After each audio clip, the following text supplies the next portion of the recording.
Hello and welcome to the first panel of Istanbul Education Summit.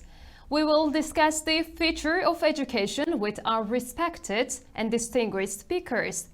And before moving on to the panel, we would like to introduce a video titled Vision of Students. In this video, students respond to their views on the future of education.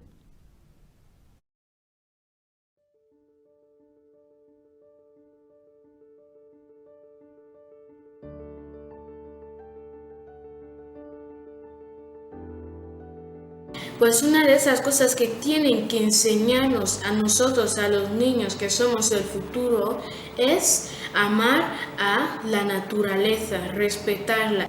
Education would be more better, like technology will have helped.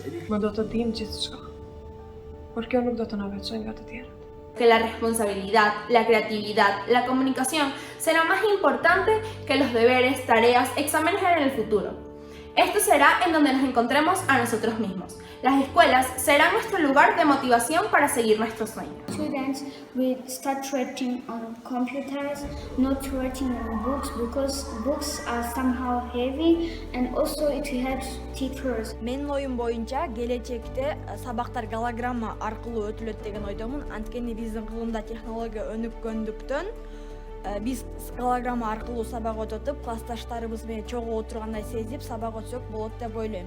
Жана келечекте мен дептерлерге жазуунун кажети жок деп ойлойм. Анткени инновациялык планшеттер биздин ордубузга жаза алат. Les cours seront plus dynamiques et moins ennuyants. Je pense que la récréation sera moins violente et il y aura plus d'activités. Me encanta correr en el jardín de la escuela, jugar con mis amigos. Para mí la escuela significa juego y diversión. En la escuela siempre existirán espacios interesantes que desarrollen nuestra habilidad como estudiantes, libres que apoyen nuestros intereses. Los niños siempre volverán a casa con un descubrimiento, un invento. Las clases se dedicarán a soñar y diseñar para remover el pensamiento. Los maestros no enseñarán en la pizarra, solo guiarán a los niños.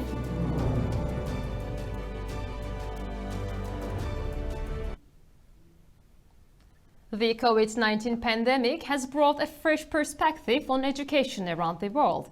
This session will evaluate new approaches to the future of education and facilitate the debate within the framework of digital literacy and real-life experiences for students, as well as the application of knowledge and the creation of products and projects and changes in examination and certification processes. We are here to discuss the contents with our distinguished speakers. Andreas Schleicher is the Director for the Directorate of Education and Skills at OECD. He has worked for over 20 years with ministers and education leaders around the world to improve quality and equity in education.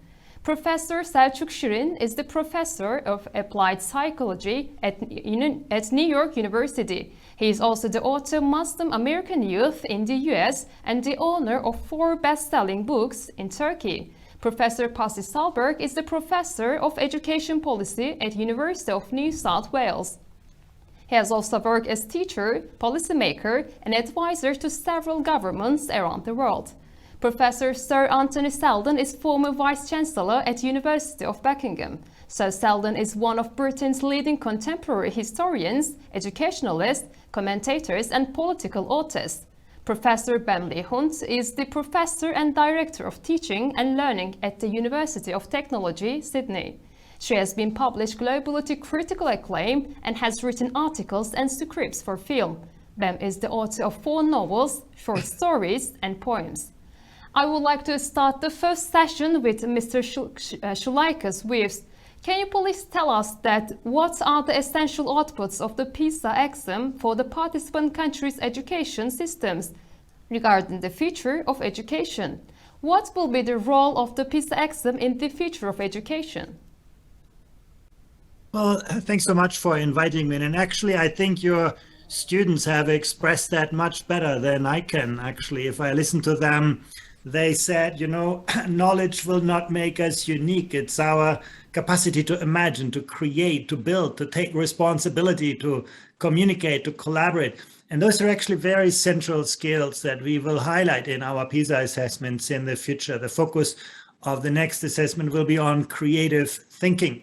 And a number of students spoke about the role that technology will play in the learning environments. We will be focusing on learning in the digital world as well in the PISA assessment. So I think, your students have expressed that really we're playing and having fun, integrating learning and evaluation much better than we currently do. Those are big issues that we are currently working on, because as the students have said, we need to educate them for their future, not for our past. I also, like what they said about teachers, that teachers should be less instructors and more mentors, more coaches, designers of innovative learning environments. And again, that comes very, very close to the aspiration of PISA, where we look very closely at the quality of the relationship between students and teachers. Considering the outputs of PISA, what are your suggestions for implementing more student and skill-oriented education and training in the country's education systems? Yeah, if you look at the education systems that have advanced most in the last decade, you can observe several things. First of all, they have moved from a curriculum that is purely focused on the reproduction of subject matter content to placing greater emphasis on the capacity of students to use and apply what they have learned. I think that's one of the hallmarks, to move from just, content knowledge to competency. They typically also place greater emphasis on the social and emotional development of young people. They see learning as a holistic experience that encompasses many things. They give their teachers space for contact with their students other than teaching. In many of the most advanced education systems, you can really see how teachers do lots of things beyond standing in the classroom working with students. They work with their colleagues to frame good practice. They work on the design of innovative technologies. They really are taking ownership of their profession. And once again, they work more as mentors, as coaches, as facilitators, as evaluators. Another hallmark of high-performing education systems is that they have, given a lot of frontline responsibility. They are not, having this kind of industrial work organization where teachers are just, exchangeable workers on an assembly line. They have a highly professional work organization in which teachers are often the originators, the creators of instructional design and practice. And the last point I want to raise, and that's actually a late development, is about technology. As many of the students have said, the kind of things that are easy to teach, easy to test, have also become easy to digitize, to automate. Our young people will need to be evaluated on the capacities that augment, not substitute, for the artificial intelligence we created in our computers. And I think that will require very, very different teaching and learning practices. Technology can make learning a lot more fun, a lot more interactive, a lot more adaptive to the different learning needs of students. So I think we will see increasingly also that will become a part of a picture. But let's not forget, and I think the pandemic has highlighted that very clear, is that education is not a transactional business. Education is always a social, a relational experience. So the quality of relationships will not matter less in a technology-based world, but probably will matter a lot more. What do you think about the effect of the pandemic on the future of education? Could this process lead to a transformation towards homeschooling or deschooling society soon? Yeah, it could, but honestly, we have said this in many crises prior to this, and education actually has been remarkably resilient to change. So yes, I do think on the one hand, the crisis will leave lasting scars. It has amplified many inequalities in our education systems that will remain with us for a long time. But as you rightly say, I think it has also created very new opportunities. And it's starting with students. I hope that after this pandemic, many young people will go back to their teachers and say, well, actually, I learned to learn on my own. And I actually discovered a lot of interesting learning resources. I learned to work with a lot of technologies. Can't we do our lessons in a more interesting way? And I hope you're going to see many teachers who go back to their school leaders and say, well, actually, in this moment of crisis, I learned to work with my colleagues to adapt learning environments, to design new ones. I learned to work in real time on new pedagogical practice. Cannot we do this more in our classrooms? And I hope you're going to see many school leaders who are going to go back to their local administrators, say, in the moment of crisis, we were pretty much left on our own, but we actually learned to adapt our work environment. We learned to, in real time, to make changes to our kind of schooling infrastructure. We need more kind of that flexibility, and we need more of a collaborative culture. I hope you can see many school leaders who will talk to the neighboring schools and work together with them to build a stronger educational fabric and a stronger leadership culture in education. So yes, I think there is that potential for transformation. And I hope, we're going to use technology not to conserve existing educational practice, but to really transform it. But, that is the potential, but there is no automaticity that we will realize that potential. We have wasted many crises before this one and gone back to the old habits. So I do hope that, people will take the courage to take the lessons, the positive lessons, and do things differently. We don't need to build back better. We need to build forward differently. Mr. Schleicher highlighted us on the essentials of PISA and shared his views on the impacts of pandemic on the future of education. Thank you so much for your time and joining us. I would like to talk with one of our esteemed speakers, Selçuk Şirin. Mr. Şirin, can you please tell us what do you think about the effect of the pandemic on the future of education? What are the strengths and weaknesses of the digital transformation in education? Well, I think I will pick up where Andreas left. Crisis can be a good teacher because it reminds us our problems in a much more magnified way. In other words, we have all kinds of issues with education in terms of the gaps between socioeconomic groups, for example. We already knew that, but during the pandemic, we realized that all the problems we have that is due to family context or family environment is much worse now after the pandemic, or towards the end of the pandemic, if we can say such a thing. I think we also discovered during this process that the resilience of educational reform, like Andreas was mentioning earlier, is in a way tested, and I am not as hopeful. I don't I'm not hopeful about whether there will be a shift in education, but we have discovered over the last 2 years that moving to digital, online learning, remote access, all these issues have been around for 2-3 decades. We've been discussing, talking about this. There have been models, small scale models in different countries, but all of a sudden in a few months we were able to move digital in mass numbers, more than 1 billion students in different countries, one way or another, stay home and continue their education. However, that is not going to be the future of education. The online remote learning will not be the basic form of education in the future. I don't think that's the optimism of some of the digital thinkers is probably not warranted. We will see over time. People are habit-based creatures. We are going back to our default position, and I think after a year or so of the pandemic, if there is such a sentence again that we can say, we will go back to our old ways.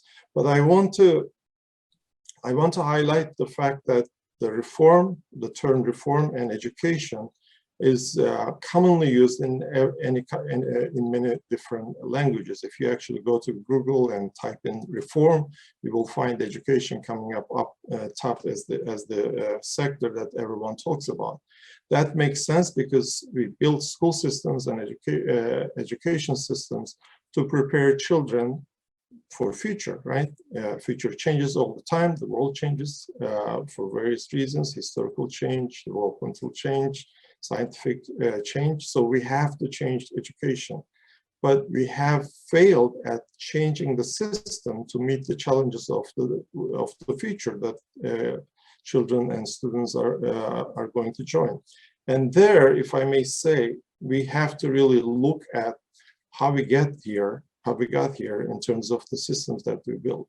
The schools that we send our kids, and maybe Sir Anthony Seldon will talk more about this, the history, how we got here was based on a system that was set up maybe 2 centuries ago in Germany and England and maybe in the US for a agrarian society at the edge of moving from agrarian society to industrial society. It made sense at that time to have a supervisor, that's the teacher, sitting in the classroom, instructing, content knowledge, and students kind of reproducing that knowledge. We have classrooms for 30 or 40 students sitting one by one, and they are grouped by age. Now, if you tell me whether or not this makes sense as a developmental psychology, and all of this, by the way, starts at age 5 or 6, I would say it doesn't make any sense. We have learned so much about brain development over the last 2 centuries. We now know that waiting until age 6 or 7, that's the primary basic education in most countries, universal education starts at that level. I can tell you that that's too late. Brain development, for the most part, about 90-95% of our brain physically develop in the first 3 to 4 years. Every research about education identifies the importance of early childhood for that particular reason. We know that children from birth, actually, you don't have to start even at 3, from birth, for brain development, they need stimulation. And in a lot of the homes today in the world, they are not getting that stimulation. So once they start school, there is a gap. We call that school readiness gap.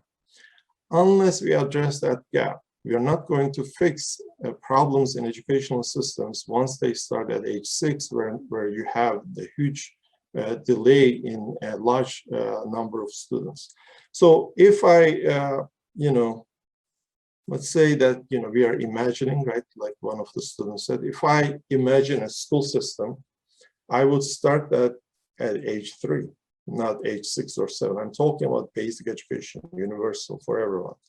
And I would end it at age 18, because putting, right now in the US and in Turkey, 2 systems that I know the best, almost half of high school graduates end up going to college. That makes no sense. I'm a college professor. I'm now talking to you from New York University. Having this large percentage of high school graduates, 18-year-olds, going to university doesn't make sense, because a lot of the times the competencies that we need for a higher learning is not there when students come to us. And in other ways, universities, if you actually go back and understand how they were designed, the purpose of universities, it was higher learning, deep learning, research, one-on-one mentoring, and none of that is happening at the undergraduate level at universities. So I'm going to pause there and follow up with your questions. Could immigrant children who need special education or extra school hours will be supported with digital platforms shaped by adaptive learning environments in the future of education? What is the role of adaptive learning in environments in the future of education? Well, I think there's certainly a role for it, but I don't think it will be at the core of our educational system. Education is, like I said, in the past, it could be a place where you learn, you get content, but right now, schools are social environments. You go there to make meaningful relationships. If you look at actually 21st century skills, we've been talking about this, and we are almost fifth of 21st century is over. But if you look at the 21st century skills, what are they? Creative thinking, imagination, collaboration, like we were talking earlier, cognitive flexibility. None of those skills are currently at the core of learning or curriculum. So any kind of adaptive technique, support at home or remote learning may be just that, support. Not the core, but support, because students need meaningful relationship with others. They have to develop those collaborative skills. Cognitive flexibility, which is very important for democracy too, for us to be able to understand differences and develop empathy with people who don't look like us, who don't come from similar backgrounds. So all of this happened in school as a social setting. And I think the idea that, I grew up in a village, right, until age 18.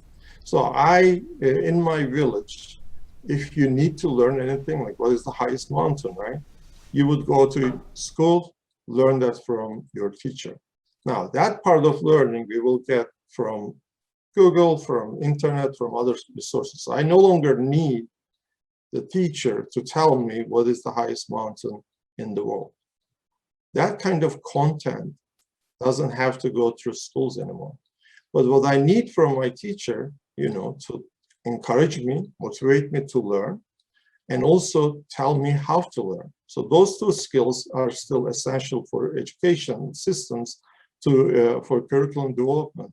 But beyond that, we have to think about the changing role of teachers as well. I think teachers as content generators will be a thing. In other words, we will have all these stars teachers. I teach statistics here. I have 30 to 40 students in my classes.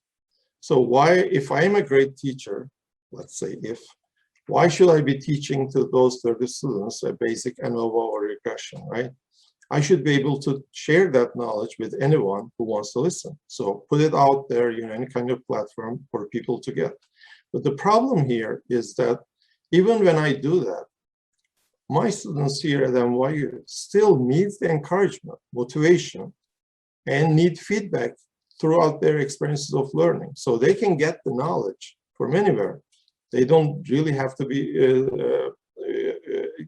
take the content from me. They can learn from other resources, but I, as their teacher, should encourage them, should be kind of a cheerleader for them, and also direct them, give them individualized feedback, rather than lecturing, because lecture part can happen in many different forms, but the emotional support, that kind of social aspect of learning, social emotional aspect of learning, cannot happen through remote learning. What kind of guidance activities should be done to create a more central role in students' learning and teaching processes and their social and emotional development in the post-pandemic period? Well, every research out there, there are a couple of studies now, show that pandemic really put children at risk, emotional, psychological risk, or, we have increase in anxiety, for example. And depending on the age of the child, if for earlier years, if we are talking about, a first or second grade student, for example, they haven't had a meaningful classroom environment for a year or two. That's a significant portion of their life. If you are 5, 6, 7, the loss of learning is huge. And I think for us to think of future of education without the content of psychology will be a futile effort, because we have discovered that children go to school not just for learning, but also for social emotional needs. Like if you could think of human development in terms of three domains, right? When we study development, we focus on cognitive domain, we focus on physical domain, and we focus on social emotional domain. So physical domain is the one where home environment and basic nutrition is essential, but beyond that, some kind of exercise maybe, that's what schools can do. But cognitive domain is what schools are designed for. Everything is for that domain. There's almost nothing for social and emotional domain. So children's social and emotional needs go unattended. And I think if you look at 21st century skills, it's, if I could use a popular term, it's all about emotional intelligence, not just IQ, but emotional intelligence, empathy, interpersonal skills, collaboration, cognitive flexibility, even imagination. For all of those competencies to develop, you need to have an understanding of who you are, but also a social and emotional skills to be able to relate to others. And right now, we have not really done a good job of designing schools to serve that purpose. We have a psychologist, a counselor maybe here and there, but that's, if you look at the staffing of a typical school, that's maybe 5 or 10% of school staff, and that's not enough. The need is much higher and going to be even more essential. And we have to design schools to attend the needs of students' social and emotional learning. Professor Selçuk Şirin shared his views on the impact of pandemic on the future of education and its development in the post-pandemic period. Mr. Şirin, thank you so much for joining us and for your time. Pasi Sahlberg, Professor of Education Policy, we are very excited to hear your views as well. I would like to ask you that what are the most critical system stakeholders for the holistic development of country education policies? What different and new roles can these stakeholders take to make the country's education policies more qualified? Yes, thank you for your question. I also think that these young people, students and children who were speaking before we started actually had a lot of wisdom, and many of the answers actually are right there. We could have listened to them much longer than we did. It goes without saying that, of course, the key stakeholders have been and continue to be in any education system the governments that are responsible for education, the teachers, the profession, and the organizations that are doing the education, and then of course the economy and industry that are taking much of the benefits of the what the education systems are doing.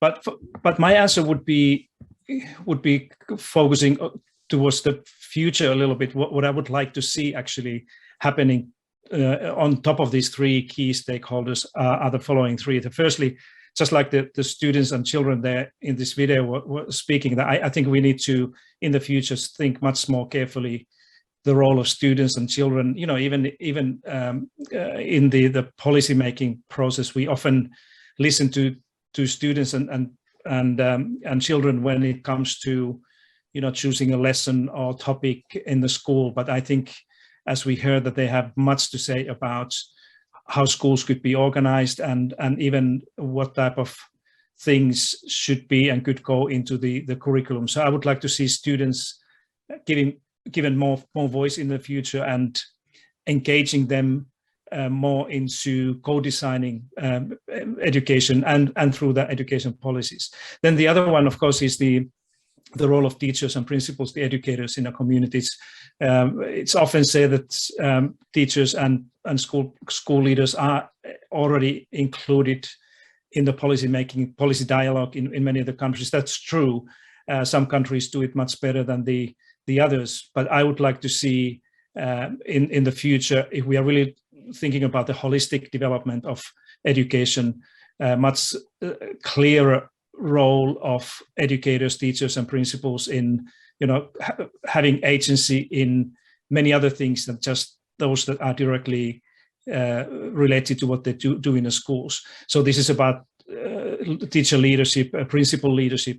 I believe that much of the quality concerns that we have in many education systems of the teaching quality and leadership quality also could be much improved by engaging educators directly into the policy, not just the policy dialogue, but co-designing and also reforming the education policies in different countries. And thirdly, I think education has a huge power to engage and vitalize our communities. I would like to see communities given this role back that they used to have in many countries as owners and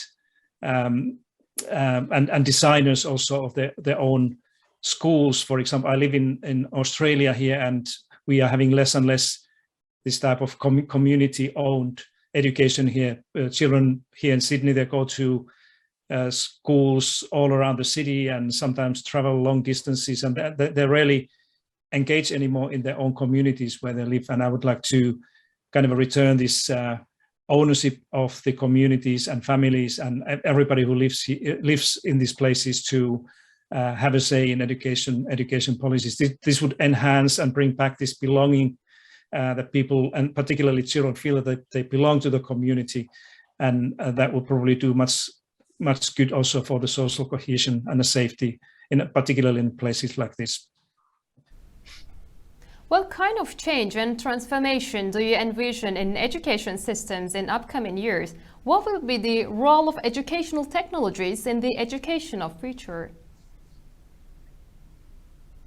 Yeah, my colleagues before me have already said many things. I also see, of course, technology is an important thing. But if I continue what I said earlier about this, giving more voice and agency to students and children and educators and communities, I think one thing that I really would like to see, and it's already happening in many places, including here in Australia, to have more student and teacher-led schools where the children are becoming part of the co-designing schooling, not just again as a targets of consultation or asking their opinions, but really designing what the learning is and what the schools are doing, and teachers as well. So the kind of a direction to more school-led systems and the situation where teachers are really also having an important role. This would allow much faster move into the more personalized learning and customized schooling as well. That is very, very, very important thing.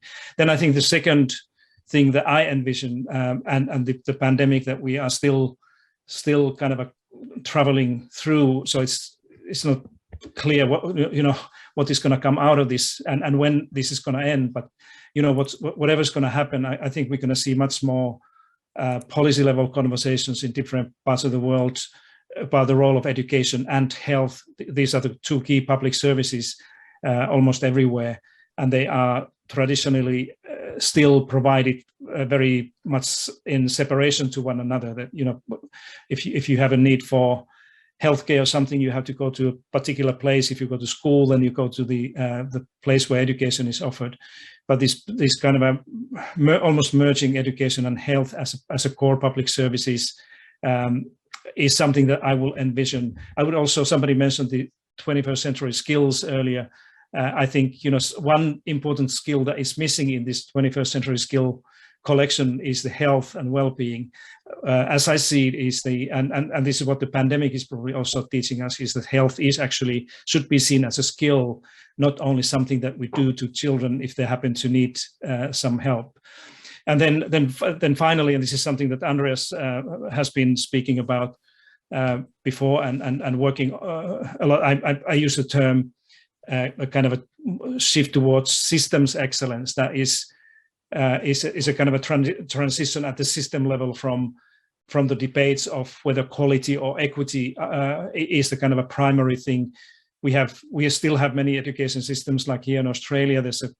There's not a kind of a shared understanding whether the quality or equity should be a kind of a primary driver. I think in the future, again, as a result of this pandemic, we're probably going to see much more understanding and deeper realization that equity is and can be a kind of a significant driver also of the quality and excellence in the education systems. And I want to give credit to the important work that the OECD has been doing during the last 15 years in this, helping system leaders and educators to understand, first of all, what the equity in education, what it means, and how important that actually can be in driving the whole system's excellence building. I think that those education systems that have had a strong focus on equity and quality of education will, in the end of the day, probably find it's easier to travel through this horrible pandemic that we have had. What do you think about the effect of the pandemic on the future of education? Could this process lead to a transformation towards homeschooling or deschooling society shortly? Yeah, I think almost anything is possible, and I think somebody said it earlier that it might happen that some of those children who have been homeschooled now, and homeschooling numbers have been increasing in many countries, not everywhere, but in many places. I think during the course of the time that most of those kids will actually return back to school. I'm a former teacher. I used to teach mathematics and science for many years in Finland. And one thing I've learned during this pandemic is that it's much easier to teach other parents' children than your own. My kids have been at home now because of the lockdowns for the last 6 months, and it's horrible. It's extremely difficult to try to teach anything to your own kids. And I, as a teacher, I have really learned to value the role of the schools and what the teachers are doing. But anything is possible. But my view is again referring to what colleagues were saying about the need for social and emotional well-being. I think this is one thing that is very difficult. It's very difficult to teach at home. If you realize that your children need other children and other adults to develop a healthy mind and healthy body, that's something that we do need schools for doing that. I think the technology again has been a great savior for many adults when they have been working from home, but also many children and many schools who have been teaching and learning through technology. But I think again, as the time goes by and we are beginning to kind of recover from this situation, that we're going to see the need for nature and nature play and learning outside the school building, also because of the sake of this health and well-being aspects. I think the final thing I want to say is that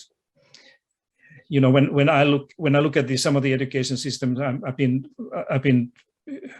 following very closely what's happening in different parts of Australia here, but also the Nordic countries and a little bit North America. That those education systems that somehow were before the pandemic already in the state of having kind of an ethos of self-directiveness rather than just responding to changes, will probably in the end going to be a little bit more successful in this whole thing. So that's why I think in the future the focus on making sure that the systems and schools are not just only able to respond when the things change, but proactively kind of create the future and be ready to react and change very quickly when things happen. But as I said, it's impossible to say how this whole thing is going to play out.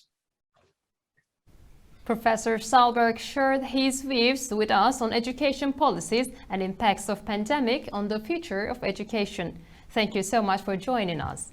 And I would like to talk with Sir Anthony Seldon, one of our esteemed speakers. Mr. Seldon, considering the historical processes of education, it can be seen that change and transformation in education are partially slower.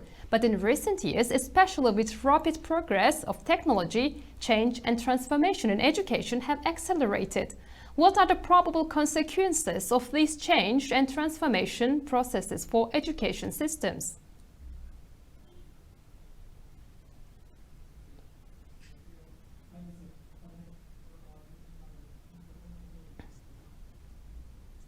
Let me begin again. Thank you very much for having me on with such a distinguished panel on such an important topic. So look, having run both schools and universities, the only living person in Britain to have done both, has helped me to understand education as a process from birth all the way up to adult education. And it's even clearer to me that education in Britain, but globally, is fundamentally malaligned. It's full of great things, earnest, worthy, sincere people of great intelligence and integrity doing their very best, but the world has moved on. And echoing what Andreas said, there is no guarantee that COVID will be the change causing education systems to wake up to what has happened. History teaches us that big disruptions, depressions, global wars can often be the stimulus, the catalyst for change, but not necessarily. And there are very powerful forces, anxious, conservative, none of this is bad, forces that are saying after COVID, we have to go back to what we knew. And what we knew was a system born out of the 19th century with 19th century technology and adapted to the needs of the 20th century marketplace and universal higher education systems. And it no longer works for a number of reasons. The technology has clearly moved on. We have an analog education system in a digital system that is just beginning to wake up to the totally transformative power of AI. Secondly, as we have heard, our understanding of the human brain and pedagogy and what works has moved on enormously since the 20th century. Thirdly, mental illness and unwellness is growing significantly globally. We now know that increasing prosperity in those countries that are benefiting from increasing prosperity are seeing no guarantee that increased wealth brings increased happiness, indeed, quite the opposite. Fourthly, we are learning a lot about the impact of what employers and society needs, and they are requiring different ends to the ability just to sit down, have a cognitive education in a fundamentally passive, inert way, and then you test that in exams with students sitting in rows and writing passively individual responses. And as a bellwether of that change, you can see Andreas Schleicher and OECD changing in its way to being a champion of the old system to the leading global force for this new, more humane, holistic, intelligent, and profound education system where the learning is much more holistic and applied. Selçuk spoke about the three domains there, the cognitive, the physical, and the social, emotional, to categorize them in that way, which embrace all of that, that teach young people how to live life to the full. As Ibrahim said in an earlier talk, how to be good human beings, to enact goodness, to be valuable members of their societies, of their companies, and more. So AI, about which I've written a lot in the Fourth Education Revolution, is beginning now to bite, but it is not necessarily a force for good.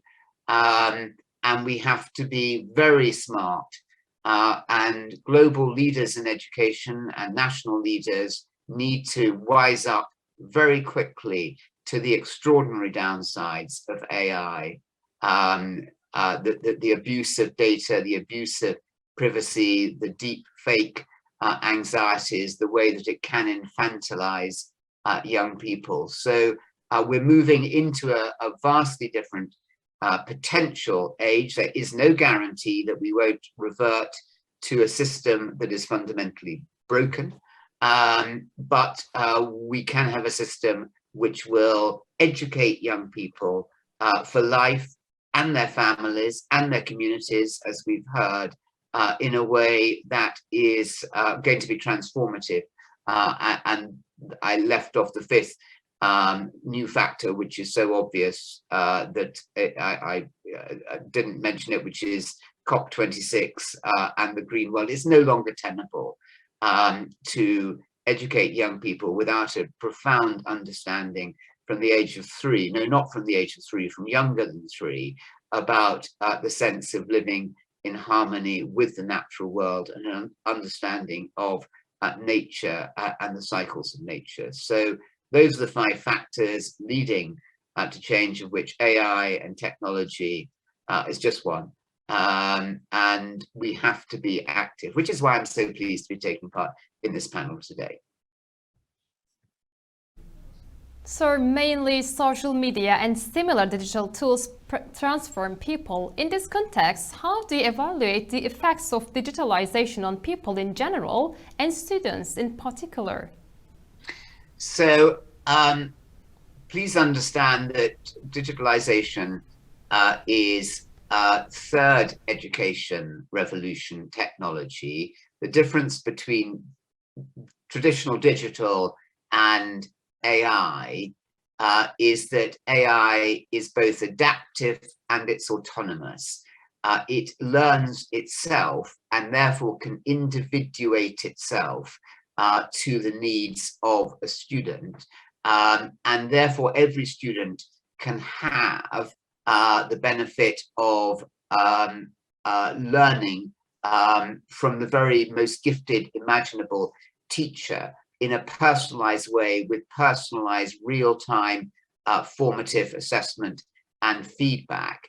Easier to do in STEM and indeed modern languages than in humanity, but it's beginning to become in humanity. But it's not just teaching and learning, it's also school building, classroom design, it's also pastoral care and mental health, it's also school organization.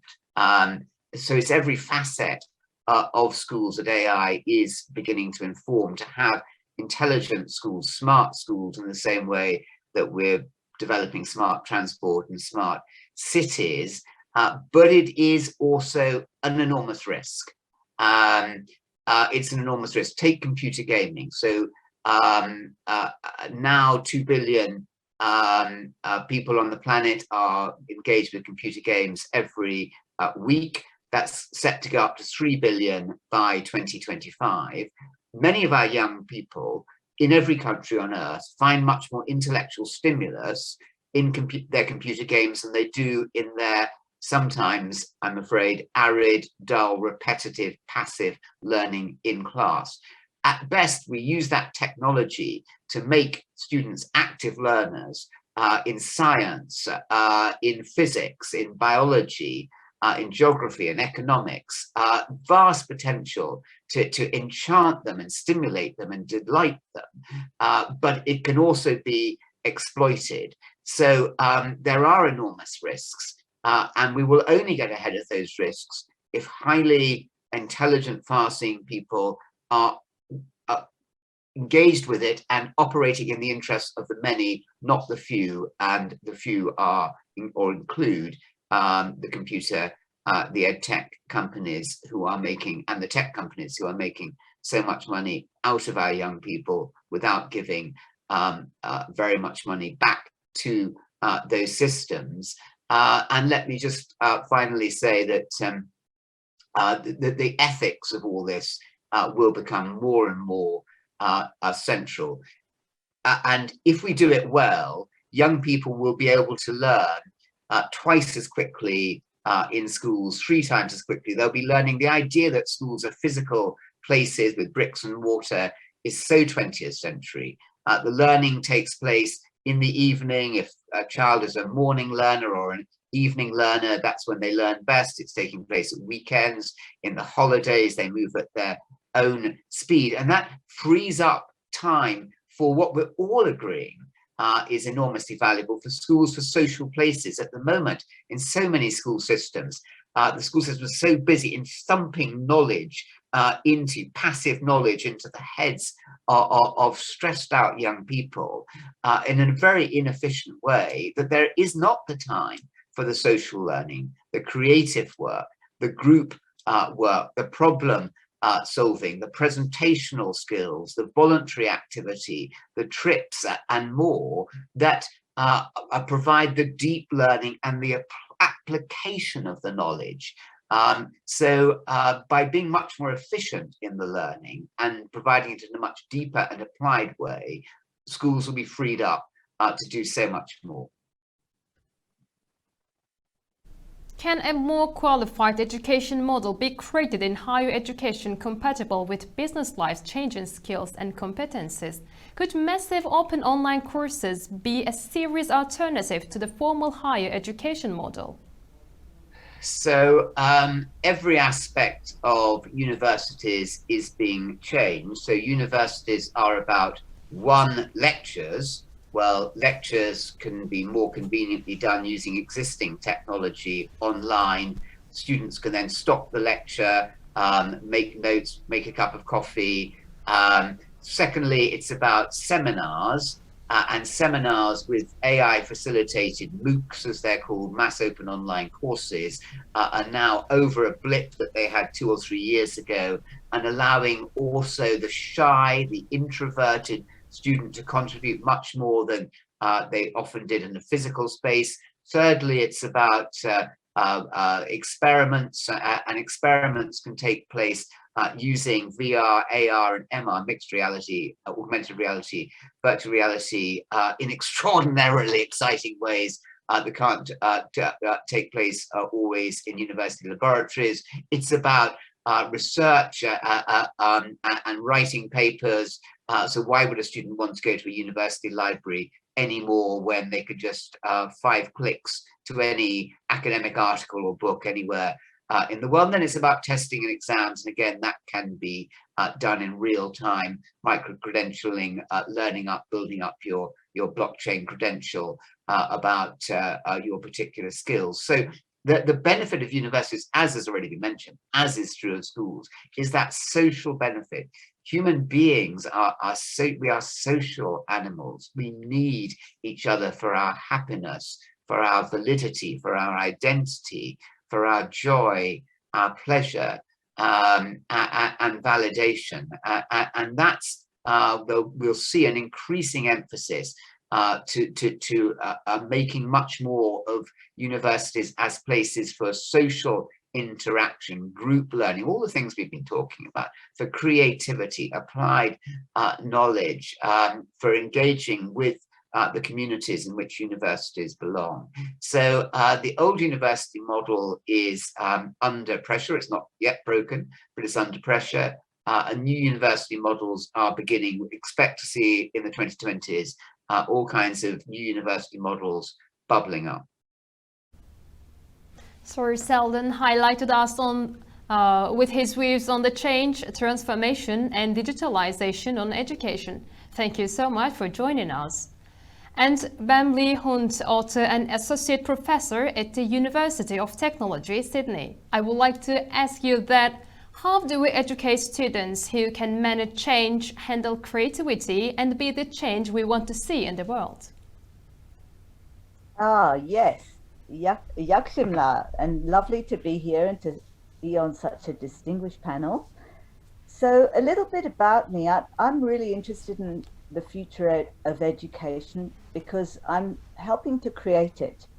So one of my jobs, I have 2 jobs. One is Director of Teaching and Learning. The other one is as a founding course director of a degree called the Bachelor of Creative Intelligence and Innovation at the University of Technology, Sydney. Now, what's different about this degree is it combines with 25 other disciplines. So it's a transdisciplinary degree. So it is really stretching creativity and the change that we want to see in the world from the disciplines coming together. What it's really doing and how it's helping students manage change is by future-proofing their careers. Because by doing one degree in one discipline in this day and age, when students are predicted to do 17 different jobs over the course of their life in Australia alone, is not enough.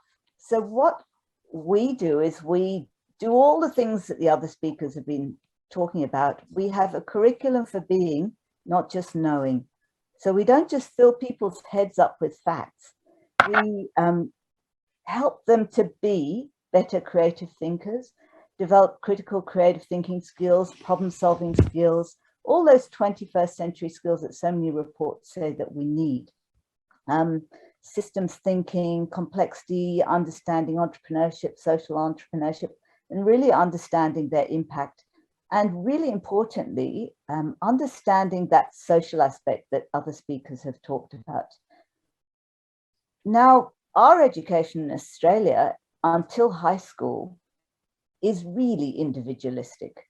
We get rankings that you get ranked from, 99.5% or 65.2% against every single student who started school. And it's so competitive that we don't actually teach children to collaborate. We don't teach our students to collaborate. So once they come into an environment like ours, where we privilege collaboration, they're quite surprised. And we have to kind of detox that thinking that's very competitive. I think that Anthony mentioned this.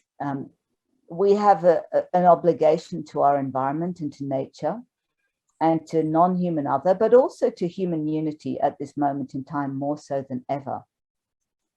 In the words of Benjamin Franklin at the time of signing of independence of America, we have got to hang together or we will most definitely hang separately. So what is an education system that is not allowing our students to hang together, to work together, to collaborate? So helping students to do that is important. The nature of knowledge is changing.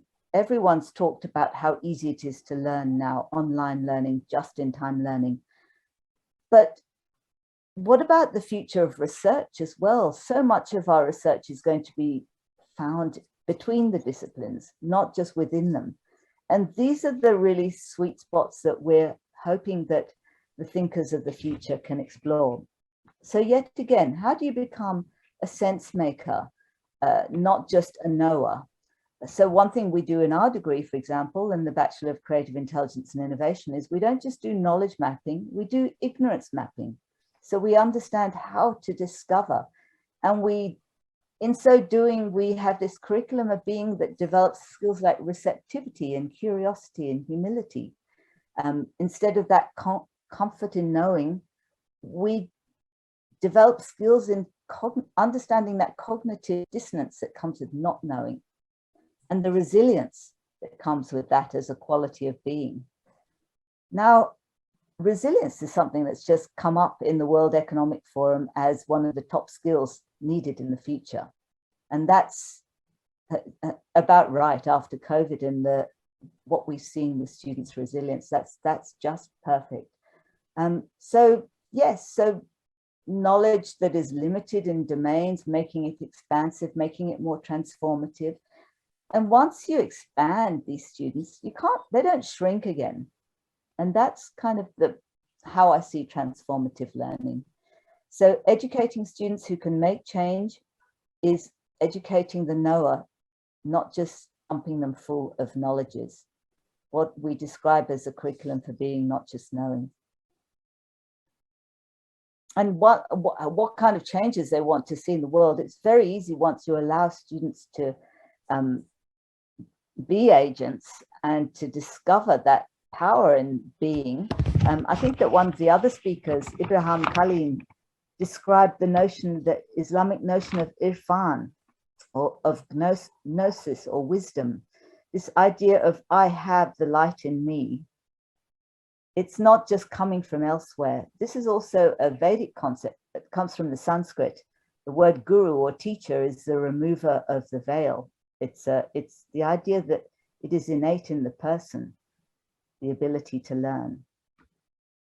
So yeah, that's how I would say. And then once you empower students with those qualities of being, the first thing they want to do is change, be the change that they want to see in the world. Worldwide, there is an emphasis on science fields. How do you see the importance of storytelling and poems in the future of holistic education?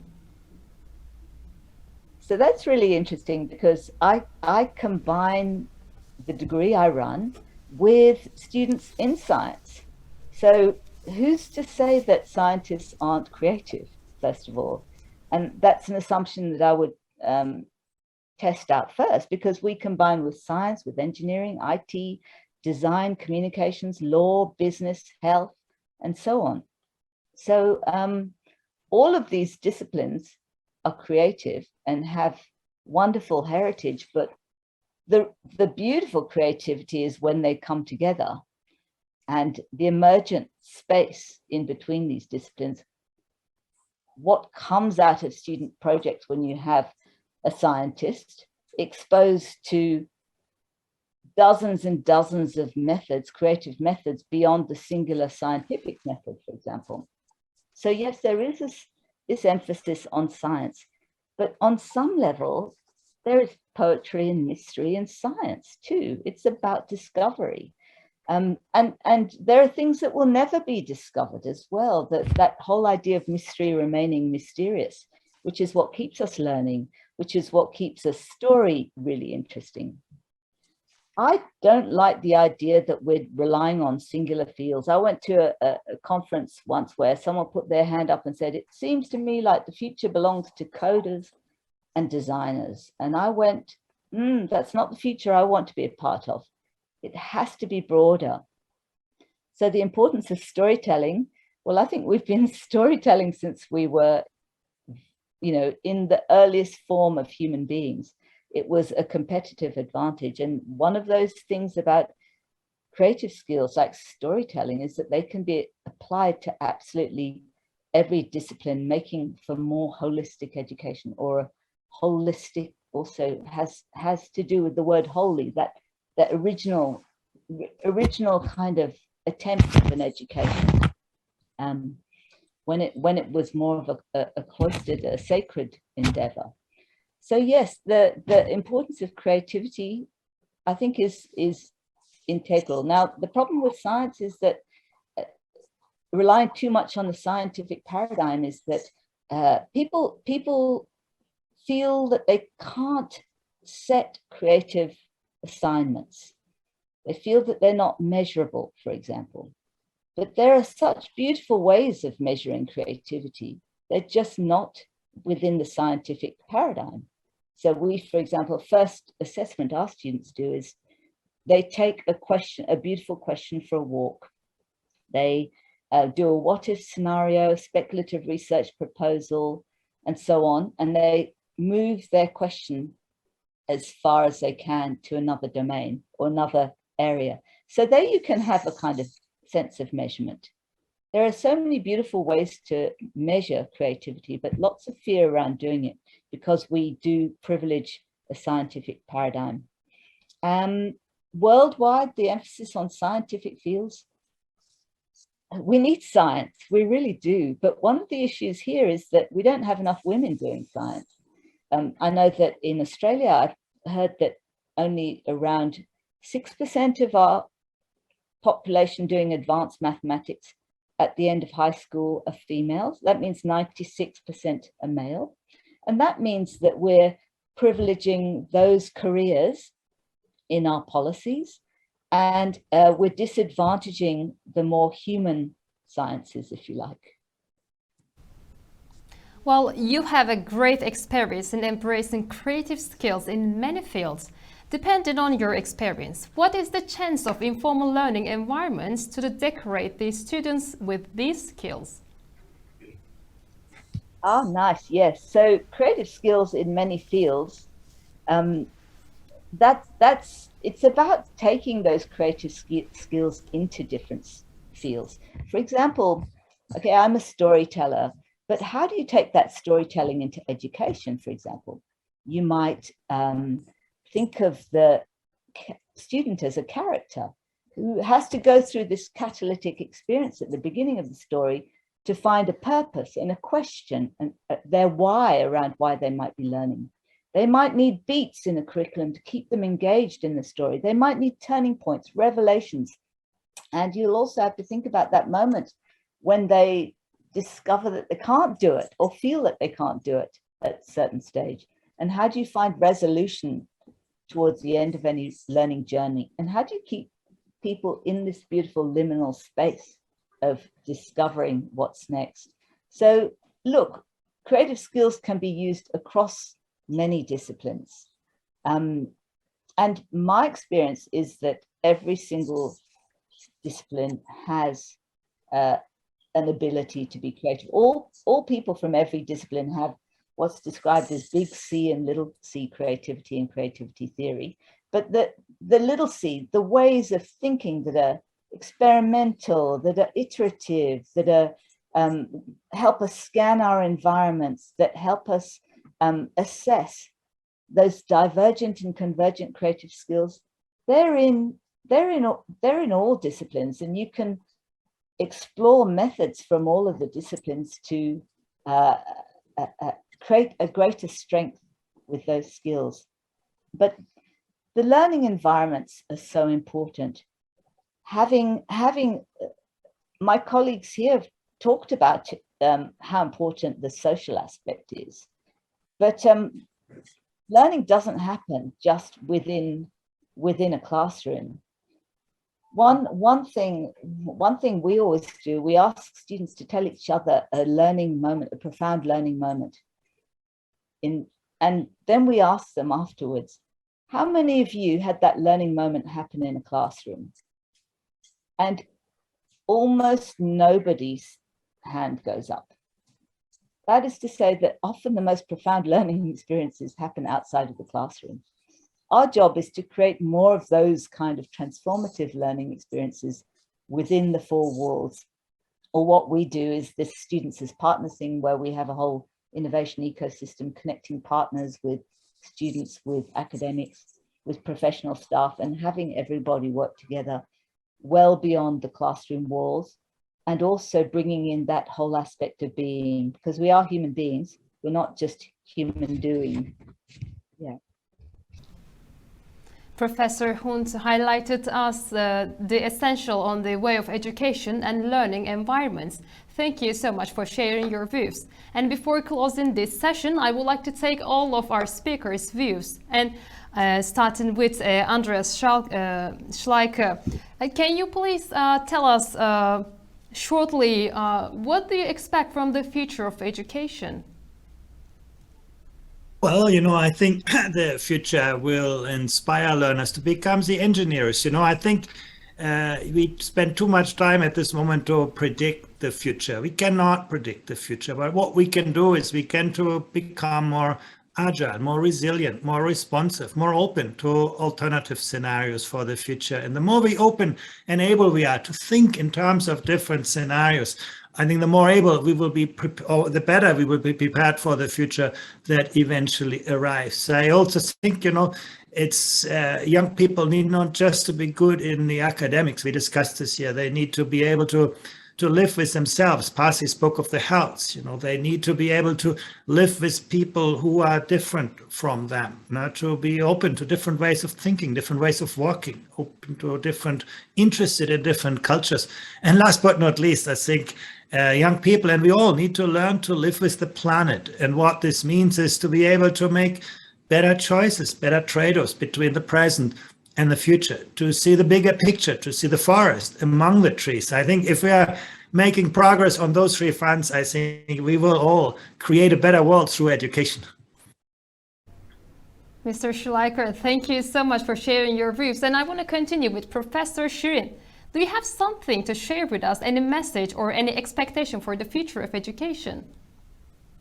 Before the pandemic, I conducted an experiment in Turkey at a refugee camp with Syrian refugees.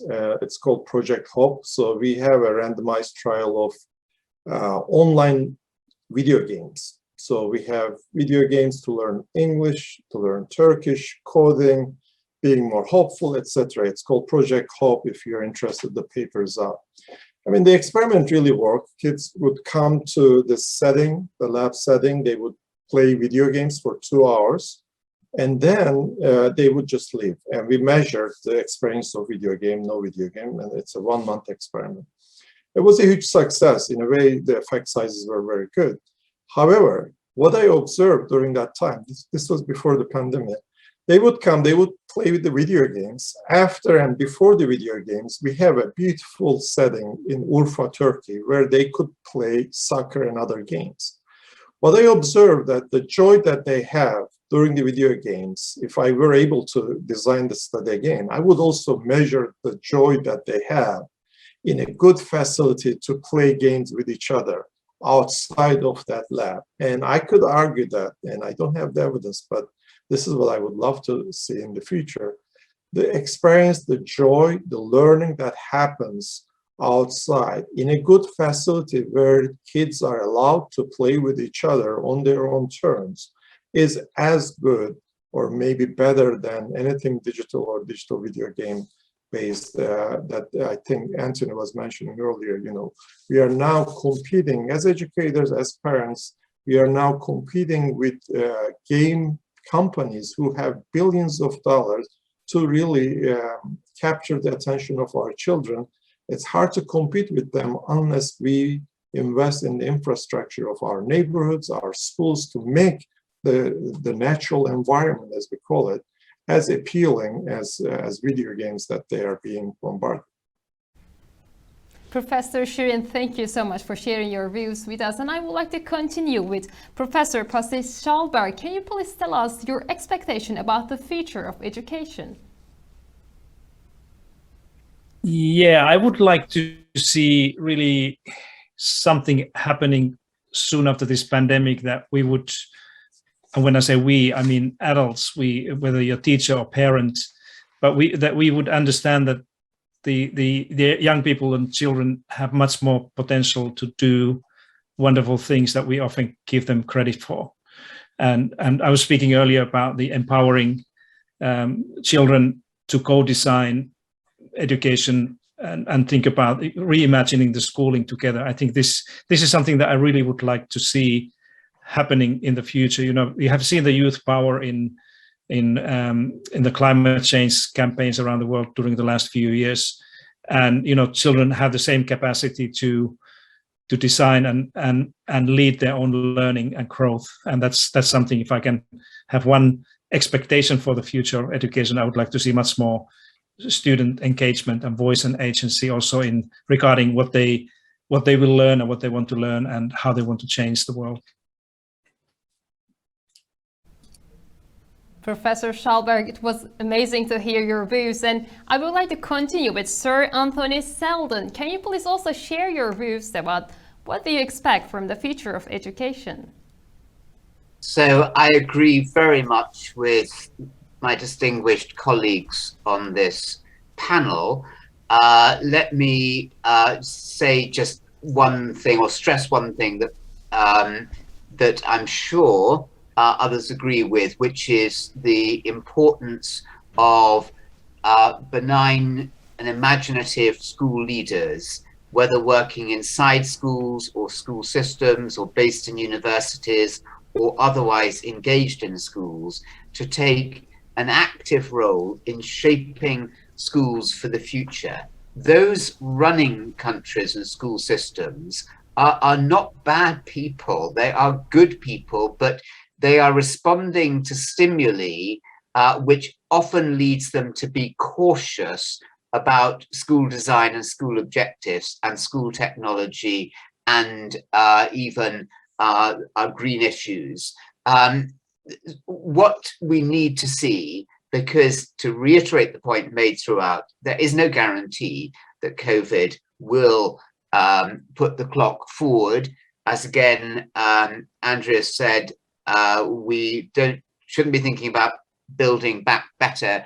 We should be building forward more imaginatively and more collaboratively, including students, including communities, including parents, often left out of school systems, so that we can have a school system which is vastly more enjoyable and stimulating and kind and generous and integrated into society.